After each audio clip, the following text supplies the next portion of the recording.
Alors, disons qu'au départ, je suis un agent des eaux et forêts. C'est en 2003, pendant que j'étais dans une campagne de baleines du côté de d'Iguela, que j'apprends que je viens d'être affecté dans les parcs nationaux. Au départ, c'est le Conseil national des parcs nationaux. Donc, c'est en 2003 que je pars des eaux et forêts pour être conservateur à Mayumba, pour le compte du Conseil national des parcs nationaux. Je devais gagner le site quelques mois après. Alors on me dit, quand j'arrive à Mayumba, on me dit: Solange, voici le décret, voici la plage, fais-en un parc national. Donc tu lis le point A est à tel endroit, alors tous les autres coordonnées sont dans le décret, arrange-toi à en faire un parc national.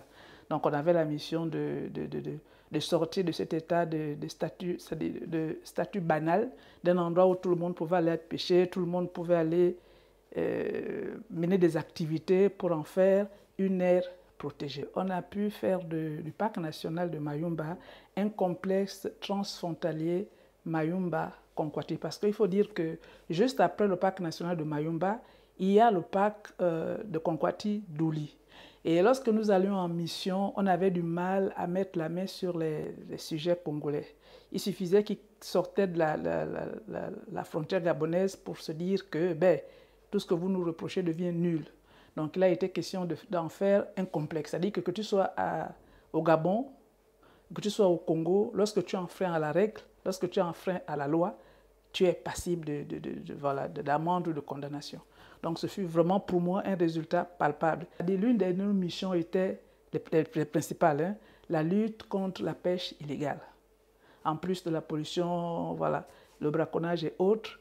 Alors on avait tellement sensibilisé qu'à l'époque il y avait un fléau, c'est-à-dire des Chinois venaient pêcher dans la partie gabonaise avec des chalutiers artisanaux. Alors on réussissait à mettre les mains dessus, on les amenait du côté du Gabon et toute la procédure était déclenchée et puis voilà. Mais on les avait tellement sensibilisés, les ouvriers congolais qui travaillaient pour le compte des Chinois. Alors, dans leur bateau ou bien dans leur chaluté, se retrouvaient au Gabon. Ce sont ces garçons-là, ou bien ces ouvriers qui nous appelaient pour nous dire qu'on est désolé.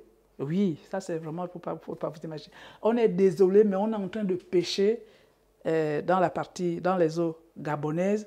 Et c'est clair que quand vous aurez mis la main sur nous, nous allons jouir des mesures atténuantes parce que c'est nous qui vous avons appelé. On les a découragés, on a découragé nos responsables parce que ça fait plus d'une fois qu'on a été sensibilisé, plus d'une fois qu'on a été au Gabon, puisqu'ils s'entêtent, alors nous on prend la résolution de vous appeler, nous sommes à tel endroit, voici le coordonnées géographique et quand on parle effectivement, on les trouve. Et je me rappelle que ça avait fait la une de nos journaux disant que voilà, ce sont des Congolais qui ont demandé qu'on aille les arraisonner à l'intérieur des eaux du parc national de Mayumba.